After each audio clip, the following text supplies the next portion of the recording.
Ayun na nga, sobrang dami kong nakikitang Facebook accounts ngayon na nahahack. Lalong-lalo na sa comment sections may nagre-response dyan na may kasamang spam links. Kaya as much as possible, mag-ingat po tayo sa lahat ng yun. Lalong-lalo na kung naka-professional mode na po yung mga accounts nyo. Kaya as much as possible, i-activate po natin yung two-factor authentication po natin. Kung paano po gagawin yon, sundin nyo po ito. Punta po kayo sa menu, click Settings and Privacy, click Privacy Shortcuts, scroll down, click two-factor authentication.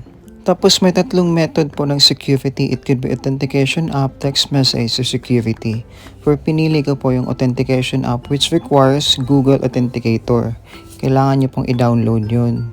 Copy nyo po yung code. Tapos punta kayo sa Authenticator app. Enter a setup key. Type nyo po dyan yung kinopy nyo pong code.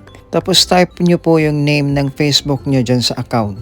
Tapos click add, tapos it will give you the passcode. Balik po kayo sa Facebook, tapos i-login nyo po yung passcode na binigay ng authenticator po. Tapos click continue. Tapos it will prompt you to provide your password. Enter nyo lang po, tapos click continue. And you're done po. Naset na po yung two-factor authentication nyo. For more tips and questions on creating Reels, follow for more. Bye!